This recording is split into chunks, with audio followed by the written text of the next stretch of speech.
Welcome to According to Sam, folks. This is episode 271. Happy Monday. Hope you guys had a great weekend. If you watch my podcast on YouTube, I don't think that you were able to see the podcast that I did on Friday, episode 271. For some reason, the interview that I play in that episode that Jon Stewart does with Sally Yates, former deputy attorney general under Barack Obama, for some reason, YouTube striked it as copyright infringement. It's obviously fair use.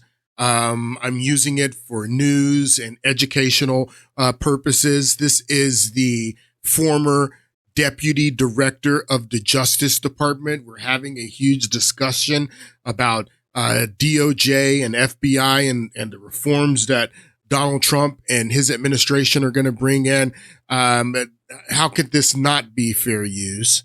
But Google struck my video because I guess Time Warner they're probably using AI and watermarks or whatever to find their content, and you're not allowed to use Time Warner's content on Google. But I hope that you will go to one of the many other platforms that my podcast is on, and go and look at episode 271. Or just go and watch this fantastic interview that Jon Stewart did with Sally Yates a week ago, because it's very important. I break down some things that are very important that we're going to pick up on in this podcast. And if you want to go back and watch my previous podcasts on another platform, I'm on Rumble, Substack. I recommend going to Substack. You can watch on X, at According to Sam at my X platform there. Rumble and Substack are the best. If you just want to listen to the podcast, you can listen through Spotify, Apple Podcasts. So just want to clear that up as we get into today's podcast, and we're going to pick up where we left off. We played quite a bit of this interview in the last podcast of Jon Stewart asking Sally Yates, why is Trump wrong that the Justice Department and the FBI need reforms? Why should we save the Justice Department from the incoming Trump administration? And Sally Yates says, that we've never fully achieve the goal of equal justice. But the important thing is that we've always strived towards that goal of equal justice. Just a bunch of fluff. But now we're talking about pardons. We're talking about blanket pardons for a whole slew of people after Joe Biden pardoned his son, going back to 10 years to the beginning of Euromaidan, the uprising that led to the coup d'etat in Ukraine. His pardon goes back to that. And now we're talking about pardoning a whole bunch of other people, blanket pardons that Joe Biden is going to issue on his way out. Let's take a listen. Now to Washington. Sources tell ABC News President Biden is considering preemptive pardons before President-elect Trump takes office next month. In discussions with senior aides, Biden is reportedly weighing the possibility of protecting current and former officials that his administration believes could be targeted under the Trump administration. Current and former officials, Republicans and Democrats, some of these people on this list, you're going to be surprised. Some of you are going to be surprised. If you watch this podcast and you're like me, you probably won't be surprised, but a lot of people are going to be surprised when they see the names on this list that Joe Biden is going to pardon, the people that he's going to pardon. This after the president made waves last week when he officially pardoned his son Hunter Biden after publicly stating multiple times that he would not. ABC News legal contributor and author of Pardon Power, How the Pardon System Works and Why, Kim Wheel joins me now for more. Kim, thank you so much for being with us this morning. Some of the potential names being floated for these pardons includes retired General Mark Milley, former GOP Representative Liz Cheney, Senator-elect Adam Schiff, Dr. Anthony Fauci. Dr. Anthony Fauci? Why does Dr. Anthony Fauci need a pardon? Why does Dr. Anthony Fauci need a pardon, people? Floated for these pardons includes retired General Mark Milley, former GOP Representative Liz Cheney, Senator-elect Adam Schiff, Dr. Anthony Fauci. Do you think this action is really necessary to protect those officials? And is there a legal precedent for preemptive pardons? Well, there's a lot of controversy already floating around this idea. I've been on the side that I think it is an important thing for the Biden administration to seriously consider because we're in a new moment with the Justice Department. The incoming president-elect Donald Trump tried in his last term to use the Justice Department to go after his political enemies. His attorneys general at the time refused to do that. Presumably Chris Wray, his appointee FBI director, has 3 years left in his term, also refused to do that, which is why he has 3 years left. So she says Christopher Wray has 3 years left. That's important because that's a narrative you've probably already been hearing. You're going to hear a lot of that Christopher Wray still has 3 years left. Enemies, his attorneys general at the time refused to do that. Presumably Chris Wray, his appointee FBI director, has 3 years left in his term, also refused to do that, which is why he's proposed to replace him, presumably with Kash Patel. So I think these are really protective pardons because Trump, if he moves forward on these prosecutions, would be undermining the justice system and the rule of law. So Trump's undermining the justice system. So it's all about Kash Patel. They're all worried now that Trump has appointed Kash Patel. Going back to the 3 years left, Senator Amy Klobuchar from Minnesota tweeted this out today. FBI director should serve out his 10-year term. I explained to you how J. Edgar Hoover was the director of FBI for 4 decades. And at the end of the reign of J. Edgar Hoover, Congress put a 10-year max on the term of FBI director. But there's no minimum. He doesn't have to serve out his 10-year term. There's no, there's no rule that says that the FBI director has to serve all 10 years. 10 years is the max, but there's no minimum. But this is the narrative you're going to hear over and over again is why is Trump getting rid of Wray? He should stay for 3 more years because he has 3 years left in his term. No, 10 years is the max. There's no minimum. He was originally appointed for 10 years by President-elect Trump. Well, I commented here. I said Louis Freeh didn't serve for 10 years. Louis Freeh, who's Louis Freeh, people? Louis Freeh, not going to expand that, but I'll just tell you who he is. Louis Freeh was the FBI director in the run-up to 9/11. Louis Freeh retired just before 9/11, and he did not serve a 10-year term. It says right here in office, 1993 to 2001. It's not 10 years. He still had 2 years on his 10-year term, and he retired just before 9/11. Louis Freeh did. So there's more precedent for FBI directors not serving a 10-year term than the ones that have served their 10-year term. But you're going to be hearing a lot of that because they're worried about Kash Patel. They're worried about Kash Patel, who has been nominated to replace Director Wray. Now, Karine Jean-Pierre was hounded in the White House press conference the other day about these blanket pardons again, you're going to be surprised when you see some of these people on this pardon list and who Biden pardons.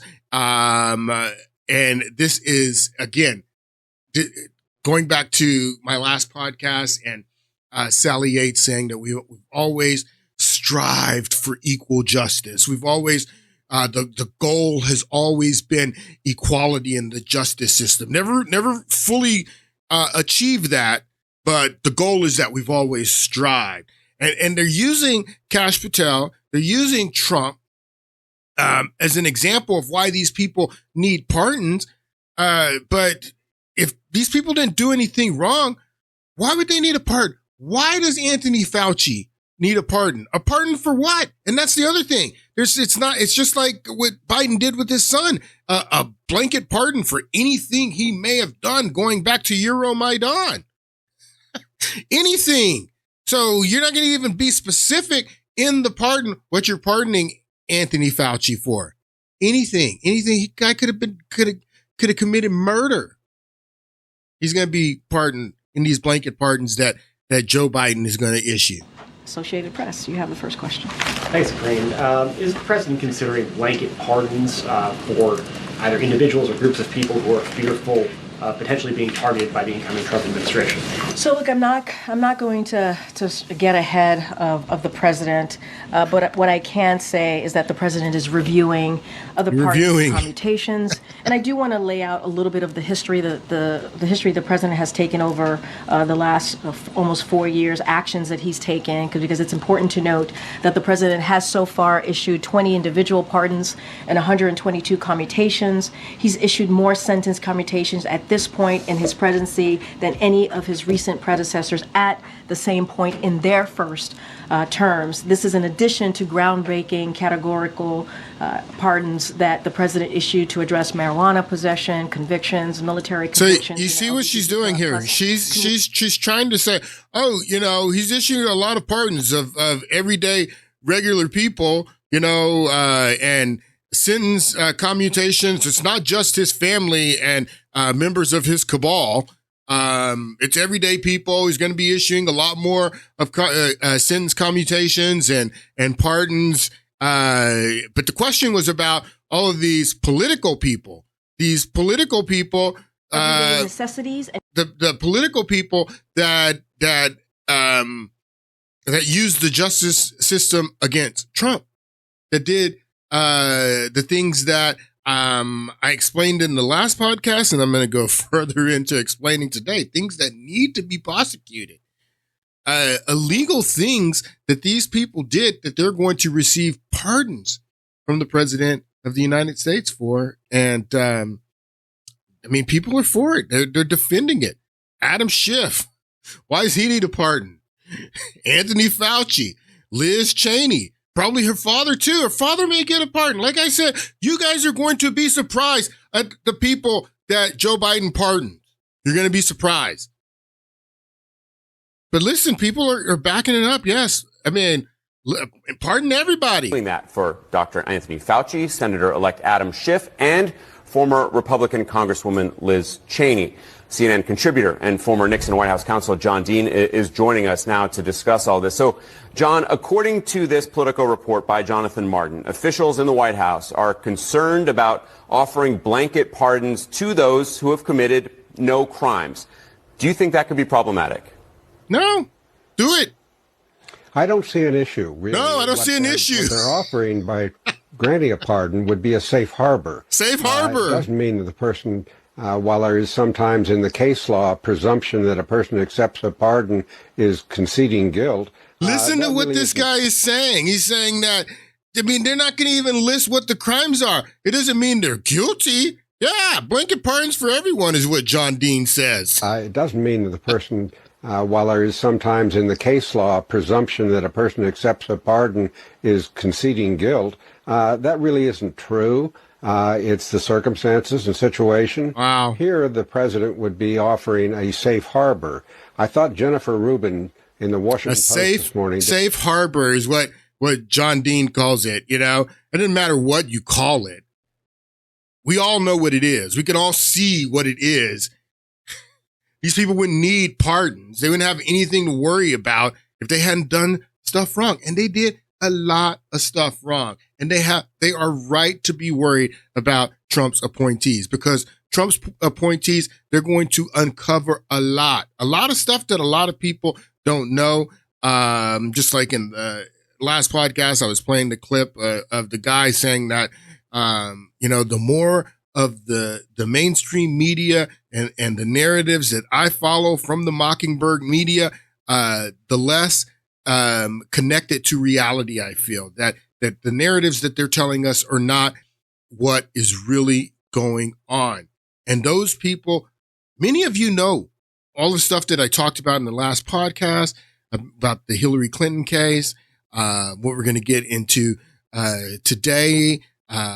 Many of you know the whole story, but the vast majority of these people don't know any of this stuff because the mainstream media, the Mockingbird media, hasn't told the American people this stuff. So they're surprised. They're buying the narrative now that Trump is going after his political enemies. Trump is on a revenge tour. No, Trump is actually on a justice tour. You're going to see what these people did to him, not only did to him, did to our country, did to us, because they disenfranchised us, the people who voted for Trump in 2016. They disenfranchised us by what they did in his first term and how they hindered his first term with the Russia investigation and all of this stuff. So we were talking in the last podcast about the Russia investigation. And James Comey was the director of the then director of FBI. He didn't serve 10 years either. He got fired by Trump. Trump fired him and then nominated Christopher Wray, which Trump admits was a mistake. And now he's getting ready to get rid of Christopher Wray as well. There's no 10-year minimum. It's up to 10 years. And James Comey was the director of the FBI in 2016 when Donald Trump was being investigated. You guys don't really understand how unprecedented it is to have. We've had a two-party system basically since the 1860s. The Republican Party and the Democratic Party and these two parties vied for which one of these two parties is going to put the president up, and to have both of the nominees from those two major parties being investigated by the FBI during an election. That is so unprecedented. That is so crazy to think about, that the two major candidates from the two major parties in an election year are both under FBI investigation during that campaign. And that's what was going on in 2016. Hillary Clinton and Donald Trump were both being investigated by the counterintelligence division of the FBI during the 2016 campaign. Now, the Hillary Clinton investigation, it was in the open. Everybody knew she was under investigation, even though Loretta Lynch was telling people not to call it an investigation. Loretta Lynch was telling people to call it a matter. And people were joking, it's not the Federal Bureau of Matters. No, it's the Federal Bureau of Investigation. But Loretta Lynch was telling people, don't call it an investigation, call it a matter. But no, Hillary Clinton was under FBI, Federal Bureau of Investigation. She was under criminal investigation by the FBI. And everybody knew that. This was widely known that Hillary Clinton was being investigated for her email. Trump was being investigated, but nobody knew Trump was being investigated. The investigation on Trump was shh. Public didn't find out about the investigation into Trump. Well, we're going to talk about here in a minute when the public actually found out about the investigation into Trump. But Trump was being investigated and Hillary Clinton was being investigated. Everybody knew about the Hillary Clinton investigation. During the campaign, nobody knew about the Trump investigation. And James Comey was the director of the FBI. And just before the end of that election, James Comey came out, gives a 15 minutes speech, press conference, unprecedented. Well, there is a precedent for it, but the question was asked, and we played it in the last podcast. Why did you feel the need to do this? Why'd you feel the need as the investigators? You don't even make the decision if you're going to indict or not. You're just the investigator. Why'd you make the decision to come out and do this press conference? Well, James Comey explains, it's the precedent of having the two major candidates, one we don't know about yet, but having a major candidate for one of the two major parties during an election year under investigation, that he felt that he needed to come out and tell everybody why he was not recommending indicting Hillary Clinton. But as I explained to you, it had more to do with the fact that Loretta Lynch was caught just a few weeks earlier on a DOJ plane having a private meeting with Hillary Clinton's husband, Bill Clinton. At this time, there was a open Supreme Court seat because Antonin Scalia had died suddenly in the campaign. And there's speculation that Bill Clinton was on that plane making the deal that if you don't indict my wife and you cover for my wife, that open Supreme Court seat is going to be yours, Loretta Lynch. Now, that's just speculation. Now, they say that Loretta Lynch and Bill Clinton said they talked about grandchildren. What's more true? What's more true? Is it more true that they talked about that open Supreme Court seat, or that they talked about grandchildren? I don't know which is true, but she was caught on a DOJ plane having a private meeting with Bill Clinton while Bill Clinton's wife was under FBI investigation. But instead of recusing herself the way Jeff Sessions had done in the beginning of the Russia investigation, this is going to be later on when Trump is elected, and then after he's sworn in, then the news comes out about Jeff Sessions as a senator meeting with Russian diplomats. Like, why, that's a big deal. But he recuses himself, and then it falls to the Deputy Attorney General, Rod Rosenstein, who Rod Rosenstein appoints Robert Mueller 2-year-long special counsel investigation to look into this investigation that started in the FBI counterintelligence division on Donald Trump.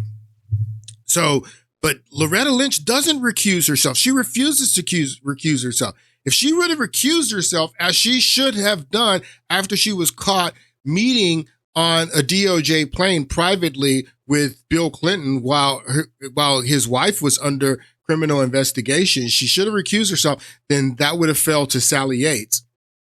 Sally Yates, who we listened to the interview with her and Jon Stewart in the last podcast.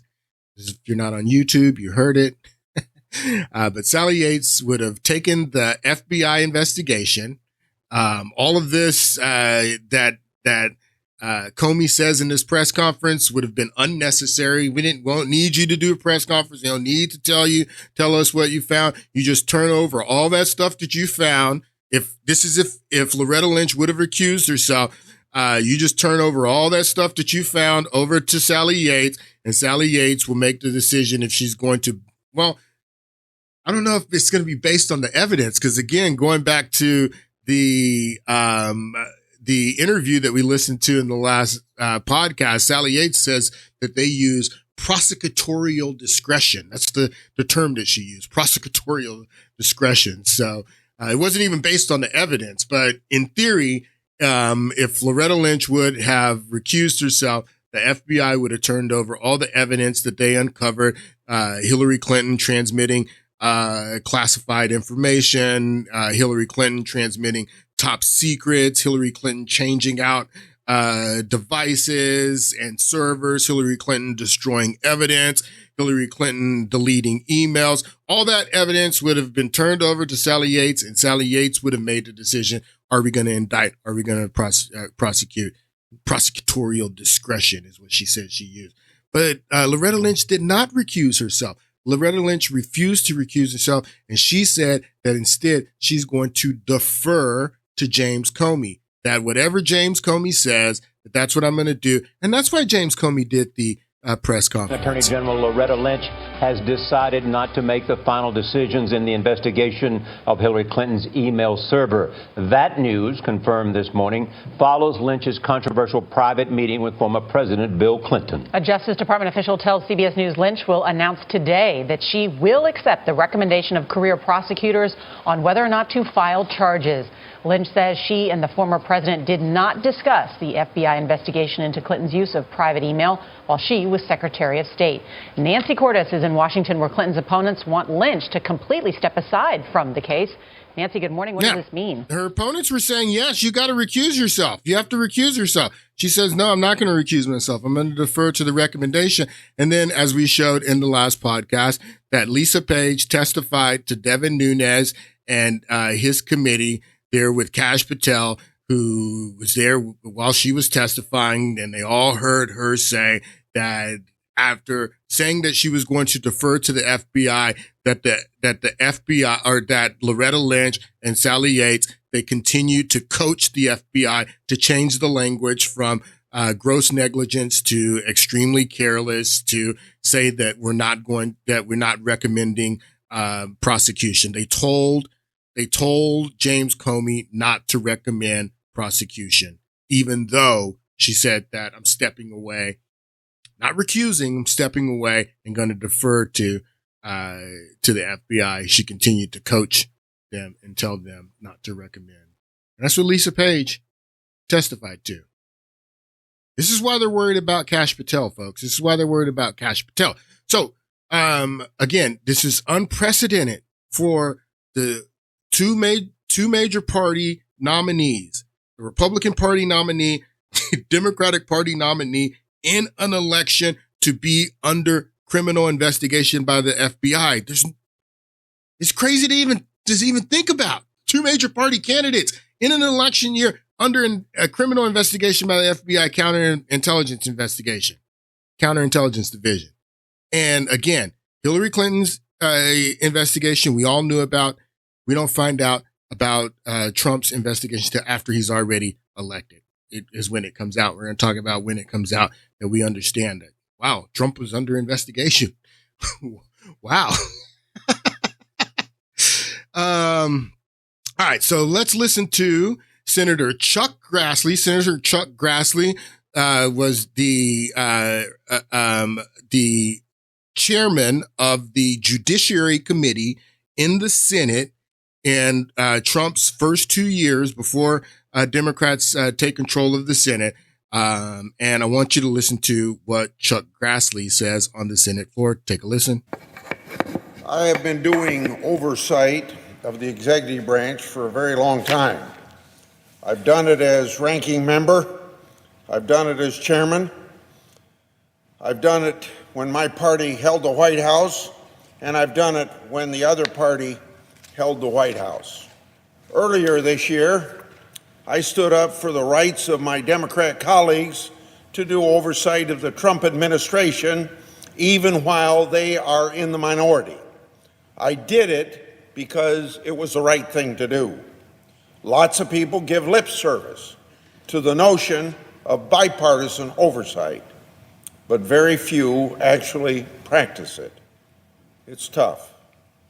You have to be willing to work with colleagues in the other party to ask tough questions of your own political allies. And you can't just ask. If you actually want answers, you have to follow through. True bipartisan oversight is impossible unless it's a two-way street. If Democrats are unwilling to ask hard questions and force answers from their own political allies, then there simply is no way to move forward together in good faith. Both sides need to be committed to getting the whole story, not just the half that they think helps their side. Regardless of whether my Democrat colleagues join me or not, I'm interested in that whole story. There are two major controversies plaguing the credibility of the Justice Department and the FBI right now. On the one hand, the Trump-Russia investigation, and then on the other hand, the handling of the Clinton investigation. Any congressional oversight related to either one of these topics is not credible without also examining the other. Both cases were active during last year's campaign. Both cases have been linked to the firing of the FBI director. I have been trying to explain this to my Democratic colleagues for months. The political reality is that half of the country thinks that our law enforcement establishment gave Hillary Clinton and her aides a pass. These questions go to the heart of the integrity of our federal law enforcement and justice system. Wow. Grassley says a lot there. He says that there are two cases, the two cases that I just told you about, the unprecedented scenario of having the two nominees for the two major parties that are under criminal investigation by the Counterintelligence Division of the FBI. There are two cases that are underpinning the lack of credibility, the lack of trust in the DOJ and the FBI. It all comes down to these two cases and the way these two cases were handled. Were Hillary Clinton and Donald Trump handled the same way? Were these two cases during this political election, were they handled the same way? And he says this is something that you can't have one without the other. You can't look only at Trump and the Russia investigation. This is when the Russian investigation was kicking off and everybody was all, it's Mueller time. Mueller's about to get Trump. Trump's a Russian asset and Vladimir Putin's puppet boy and all this stuff. This was in the height of that. And everybody on the news, media, they only wanted to look at Trump and Russia. And Grassley's like, no, we can't only look at Trump and Russia. We have to look at both of these cases. Both of these cases are joined together because they were both being investigated by the same people. And the question is, were they handled the same? Were the same prosecutorial discretion and the same benefit of the doubt and all this stuff that was given to Hillary Clinton? Was that what was done to Trump? Did Trump get the same treatment or did Trump get some other kind of treatment? We're going to talk about what happened to Trump, but that's what Grassley's talking about here. Both cases have been linked to the firing of the FBI director. I have been trying to explain this to my Democratic colleagues for months. The political reality is that half of the country thinks that our law enforcement establishment gave Hillary Clinton and her aides a pass. These questions go to the heart of the integrity of our federal law enforcement and justice system. They are not going to go away just because Clinton lost the election. The independent inspector general at the Justice Department certainly isn't ignoring that issue. Democrats and Republicans in Congress have asked the inspector general to look into a host of issues involving the handling of the Clinton investigation during the campaign. His hard work has already uncovered some pretty disturbing information. Over the past week, the press has reported that an FBI agent was removed from the special counsel's team and demoted at the FBI due to what do you think? Political bias. Political bias. The agent was at the very center of both of these high-profile investigations. Talking about this guy. High-ranking FBI agent Peter Strzok. This guy. Reportedly used his work phone to send anti-Trump and pro-Clinton text messages to another FBI agent with whom he was having an illicit and immoral relationship. This girl. He's talking about this girl. This man was the deputy assistant director for the FBI's counterintelligence division. This guy. He worked on the investigation of former Secretary of State Hillary Clinton's use of a private server to conduct, what do you think, official business. Official business. According to news reports and according to documents, it looks like he also helped draft Comey's controversial public statement ending that case of Hillary Clinton and emails. Yes, he's talking about this. Specifically, he apparently edited out language that suggested legal jeopardy. Gross negligence and extremely careless. State that he opened the FBI's investigation of allegations of collusion between the Trump campaign and Russia. And it's been reported that he was one of the two FBI agents who interviewed former National Security Advisor Michael Flynn. Can you imagine if the shoe were on the other foot? Can you imagine? Can you imagine if the shoe were on the other foot, is what Chuck Grassley says. Can you imagine? Can you just imagine if the FBI was, I'm going to show you what they did to Trump. We haven't even gotten into what they did to Trump, but can you imagine if the same people that were investigating Trump and Hillary Clinton had done the opposite, had let Trump off? Well, Trump didn't do anything, first of all, but unfairly and very illegally, politically gone after Hillary Clinton. Can you imagine if the shoe was on the other foot, is what Chuck National Security Advisor Michael Flynn. Can you imagine if the shoe were on the other foot? What if a high-ranking FBI official got caught expressing pro-Trump political bias on his work phone while leading what is supposed to be a professional, objective, and nonpartisan search for the truth? Why, of course, if that were happening, Democrats would go ballistic, and they would have every right to go ballistic.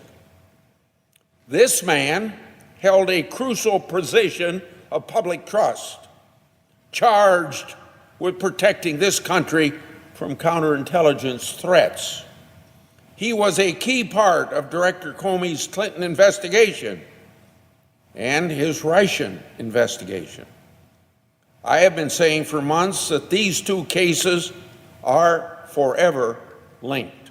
Forever linked. You cannot separate them. You can't separate them. The same people in the same agency handled both cases at the same time.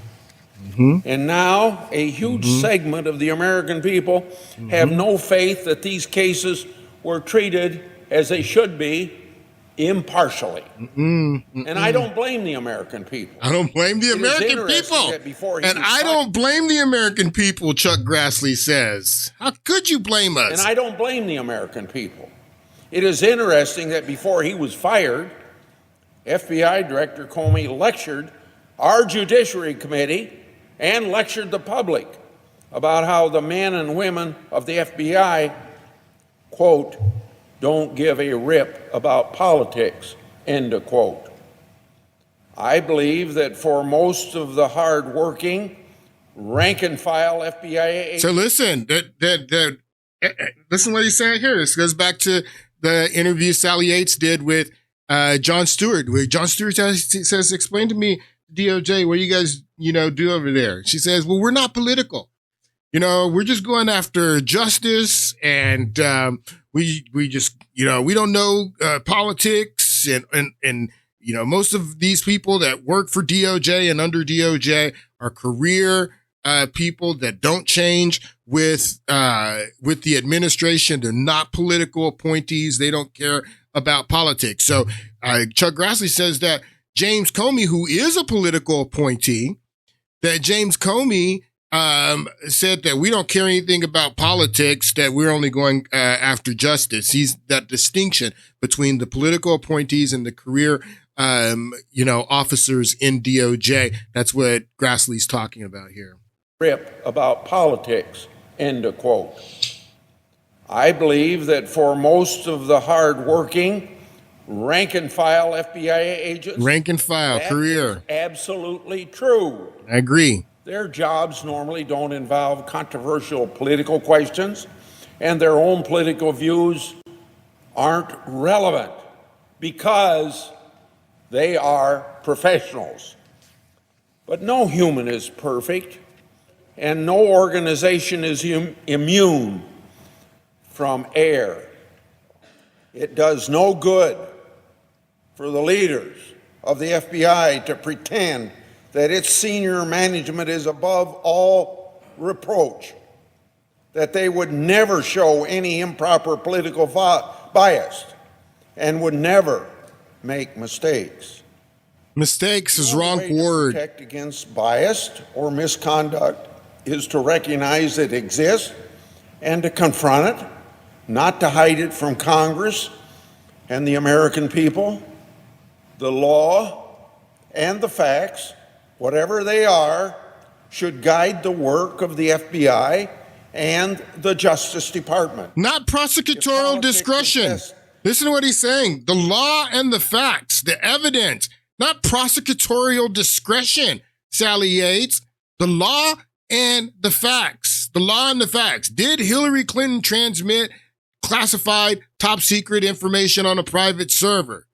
Did she obstruct justice by destroying hardware and deleting emails? The law and the facts. This has nothing to do with prosecutorial discretion. Facts, whatever they are, should guide, not to hide it from Congress and the American people. The law and the facts, whatever they are, should guide the work of the FBI and the Justice Department. If politics infected the department's decisions during a hotly contested national political campaign, we would have to look at it. That is true whether it occurred in the Clinton case or in the Trump-Russia case, or if it included both. Anyone claiming to do bipartisan oversight of the executive branch has to examine both. Ignoring either half of this story simply won't be credible with the other half of the country. Everyone thought Hillary Clinton was going to be president. Everyone. And the perception of a huge segment of the public is that the whole Washington establishment worked overtime. Get her off. Her name cleared before the Democrat convention last summer. Yep. The FBI even called its case, quote unquote, mid-year exam. Director Comey testified that the former Attorney General refused to even name the FBI's work and investigation. That's how political it came. It was really the Attorney General at that time insisting on calling it not an investigation, but quote unquote, a matter. Matter. M-A-T-T-E-R. Not investigation. And not investigation. We've learned that she, like I just told you, she was saying that it's unprecedented for the two major nominees for the two major parties to be under investigation by the FBI counterintelligence division. It's just crazy to even think about. The public knows about one. The public doesn't know about the other, but the one that the public knows about, the Attorney General is telling the FBI not to refer to FBI, the Federal Bureau of Investigation. She is telling the Federal Bureau of Investigation not to call it an investigation during the campaign, to refer to it as a matter. The Attorney General, Barack Obama's Attorney General. That's what Chuck Grassley just said. An investigation. That's how political it came. It was really the Attorney General at that time insisting on calling it not an investigation, but quote unquote, a matter. M-A-T-T-E-R. Whatever that means. We've learned that Director Comey started drafting his exoneration statement long before the investigation was done. It looks like there was a rush to clear her. It looks like the fix was in. I know Democrats don't want to hear that. They only want to talk about Trump. There is a double standard here in the way that they desperately want to go after the president, but ignore all other potential wrongdoing in the previous administration. So listen to what he's saying. So that they want to go after Trump and ignore everything from the previous administration. What's the previous administration? The previous administration that he's talking about is the Obama administration. So all this stuff goes back to Obama and his administration, his second term, just like the Hunter Biden pardon goes back to 2014 and simultaneously goes back to Euromaidan. So happens to go back to Ukraine. And then, they wanted to ignore everything from the Barack Obama administration. Now, you guys, again, you're going to be surprised at some of the people that Joe Biden pardoned. And this guy's name may be on the pardon list. Barack Hussein Obama may be on the pardon list because, again, how could he have not known everything that was going on in his administration? But Grassley is saying that when this is in the beginning, when the Mueller investigation is just kicking off, the media, everybody only wanted to talk about Trump. They didn't want to talk about what was going on in the previous administration, the Obama administration. And that's where all this stuff goes back to. And then now Trump is president-elect again, and the previous administration is the Biden administration. It's crazy. This is just crazy. Because Donald Trump's already been president-elect once. He was president-elect the first time, and the previous administration was the Trump administration. Was the Obama administration. Now he's president-elect again, and the previous administration is the Biden administration. Biden, who was the vice president of Obama. So the corruption is not only the previous administration, it's also the previous administration. The corruption is not only the previous administration, it's also the previous administration. So Biden's going to be issuing pardons going back to the Obama administration is what you need to understand. Democrats don't want to hear that. They only want to talk about Trump. There is a double standard here in the way that they desperately want to go after the president, but ignore all other potential wrongdoing in the previous administration. It stinks to high heaven. Stinks to high heaven. It stinks to high heaven is what Chuck Grassley says. So I love this meme. The meme says, when the arrest and declassification start, and it says normies that wanted cheaper gas and eggs. that people like me who understand this stuff and can't wait for Kash Patel to get in, can't wait for Tulsi Gabbard to get in, can't wait for the declassifications, because the pardons, even if Joe Biden does this, blanket pardons for all these different people and they can't be prosecuted anymore, that's not going to stop the declassifications. The information, what Donald Trump and Kash Patel and what this team that Donald Trump has put together, they're going to do, they're going to release all of the secrets. They are going to bury these people in public opinion. The Democratic Party is going to be destroyed when this information comes out. Destroyed. And there's nothing you can do about the declassifications. Maybe you can pardon all these people so they can't be prosecuted, but you're not going to be able to stop the declassifications. And when the declassifications come out, the people, then he's just going to leave it up to the people. But I love this meme. But pardons for everyone. Listen to this. And I think that there's I shouldn't say easy, but there's a way to do this, I think, that would make the narrative clear cut for the American people.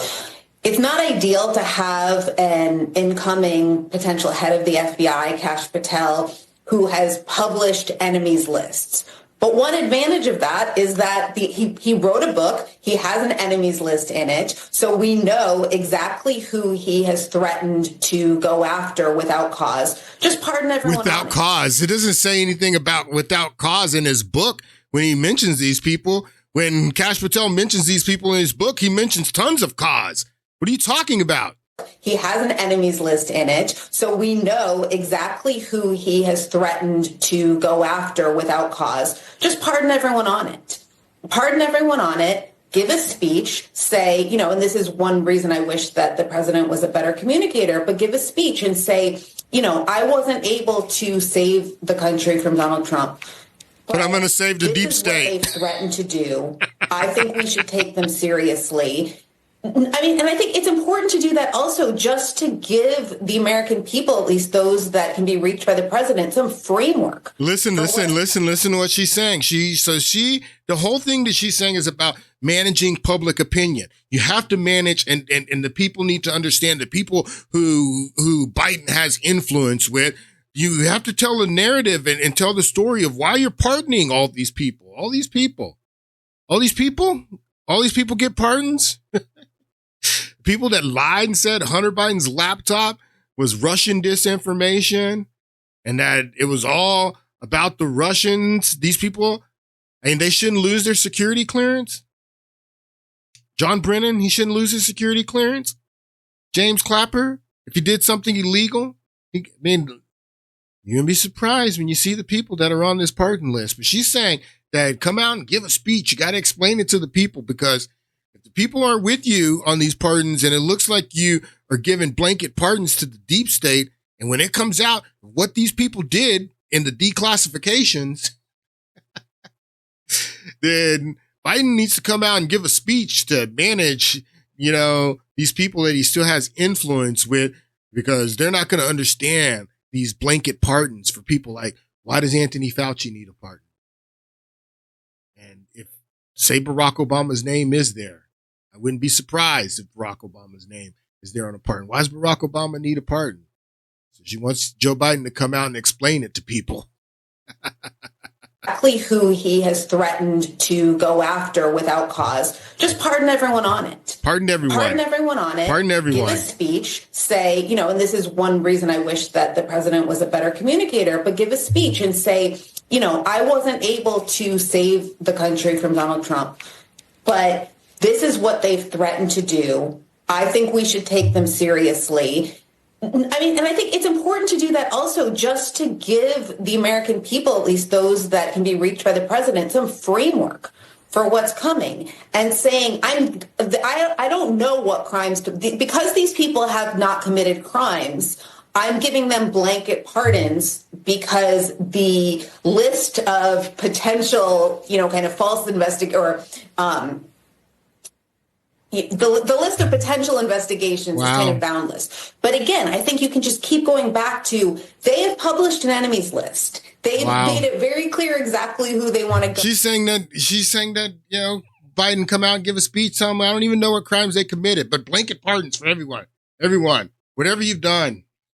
We're going to go back to Euromaidan, whatever you've done since 2014, since Euromaidan, blanket pardons for everyone, and then come out and explain that to the American people is what this person says. It's how they're justifying it on MSNBC. Again, why these people have no credibility. Can you believe that she's saying this? Why would these people need pardons if they hadn't done anything wrong? They did a lot wrong. And what is this all about, people? What is this all about? What they did to Trump in framing him as a Russian asset, the Russia investigation and how they handle it in the counterintelligence division and the FBI, and then it was handed off to a special counsel in the early weeks of the Trump administration. Why did they do what they did to Trump? And it all has to do with Russia. It all has to do with Ukraine. And they wanted to hamper Trump from Trump coming in and putting a monkey wrench in their plans for what they had, their plans for Ukraine. They didn't want Trump to come in. He's running on peace and ending the war in Afghanistan. That was his campaign promises when he was running in 2016, taking out ISIS and ending all of the foreign wars, picking up from Ron Paul's message. This is what Trump was running on. And they didn't want Trump to come in and do what Kennedy was trying to do in the 1960s after the Cuban Missile Crisis. John Kennedy had opened up talks with Khrushchev. He understood what was going on and that there were people that were around him. Kennedy and Khrushchev understood there were people around both of them trying to push and escalate the war between the United States and Russia. And Kennedy got on the phone with them. he came out and he did the speech. Sometimes I'm gonna have to play the speech for you that Kennedy did at the American University, one of the most powerful speeches ever. They didn't want Trump to come in and get along with Russia, mend the relationship with Russia, have a communal a relationship with Russia, the way Bush and way Obama and way all these other previous, they wanted to force conflict between Donald Trump and Russia, so they can keep the conflict going on in Ukraine, because they wanted the conflict to continue in Ukraine. That's what it's all about. That's why they did what they did. Dwight Eisenhower's farewell address. So going back to the series of podcasts that I did over the Thanksgiving holiday, where I was explaining the two different colonies that started the United States of America, the two English colonies and what they represented. The Virginia colony in Jamestown was founded by prospectors that came here for profit. The capitalist thread, the thing that they were focused on, the only thing they were focused on was making money, finding gold, finding other profit that they could make money on. They were prospectors, came to make money. And I said that that's one thread that is woven through the tapestry of that creates the United States of America. And then the Plymouth colony, those people came because of their faith. They were very religious people. They established a very religious, Puritan culture. They were different from the people that were in the South and in Virginia colony that came because of capital, because of prospecting and the futures, or the prospects of gaining wealth. The people in Plymouth were different. I said that was another thread that is woven through the tapestry that is the United States, and those two threads create what is the United States. The prospector, the capitalist, the profit motive is the one thread, and then the Christian religious moral ethic is the other thread. And these two, they don't have to be competing, but these two founding threads of the United States are often competing. We're often competing. Should we do things just because we can make profit? Is it moral to do those things? And that's what the head that we're coming to right now. Think about RFK and how he wants to come in, and a lot of the foods that are on the shelves in our stores, they contain ingredients that are illegal in other parts of the world because they're dangerous. They're dyes and poisons and stuff like that. And they're cheaper and you make profit on it, but is it moral? Is it moral to put that stuff in food? And that's the question. That's the balance that we've always had in this country. The Christian moral ethic competing with, the capitalist profit motive, and those two threads are consistent throughout the founding and even today in the United States of America. But this is what one of the issues that Dwight Eisenhower is talking about when he gives his farewell address in 1961, actually, when he gives this address. And this, I think, is I want to highlight this paragraph right here in the Dwight Eisenhower farewell address. And then I'm going to, I want to listen to what he says in the actual speech after this. Where's it at?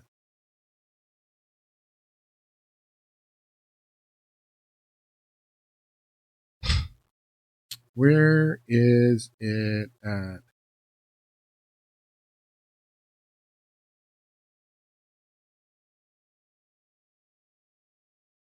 All right, it's this paragraph right here. Dwight Eisenhower says. Now, this is the Christian moral ethic thread that is woven into the tapestry of the United States of America that Dwight Eisenhower is expressing in this part of his farewell address. Throughout America's adventure in free government, our basic purpose has been to keep peace and foster progress in human achievement, and to enhance liberty and dignity and integrity among people and among nations. Let me read that again. Throughout America's adventure in free government, our basic purposes have been to keep the peace and to foster progress in human achievement and to enhance liberty, dignity, and integrity among people and among nations. To strive for anything less would be unworthy of a free and religious people. That we're a free and religious people. That there's that Christian moral ethic thread that because we are free and religious people, that we strive for human betterment, for peace first, peace, human betterment, and the enhancement of liberty, dignity, and integrity. That is what the Christian moral ethic is. That's the part of the tapestry that it is the United States of America that contains that ethic from its founding. That it's the morality of achieving peace, of achieving human betterment, liberty, dignity, and integrity. Any failure traceable to arrogance or the lack of comprehension or readiness to sacrifice will inflict upon us a grievous hurt, both at home and abroad. And then he goes on to say this part. Now, this conjunction of an immense military establishment and a large arms industry is new in the American experience. The total influence, economic, political, even spiritual, is felt in every city, every state house, every office of the federal government. We recognize the imperative need for this development, yet we must not fail to comprehend its grave implications. Our toil, resources, and livelihood are all involved. So is the very structure of our society. In the councils of government, we must guard against the acquisition of unwarranted influence, whether sought or unsought, by the military-industrial complex. The potential for the disastrous rise of misplaced power exists and will persist. And will persist. It's persisted to this day. This video, this is one of the most damning videos. Again, this goes back, Trump has already been president-elect once. And this goes back to December 2016 when Trump was president-elect in 2016. Now, Trump doesn't get sworn in until January of 2020 or January of 2017. And he's sworn in 2025 January, but January 2017 is when he's sworn in. So this is a month before Donald Trump is sworn in. He's only president-elect. You have Amy Klobuchar, you have John McCain, you have Lindsey Graham over in Ukraine, and they're encouraging the Ukrainian government to keep up the fight in the eastern provinces, in the Donbass, to keep up the fight harder. We're going to go back to Washington to make your case. Keep fighting, keep up the fighting, keep up the war. Now, they have no idea, these clowns.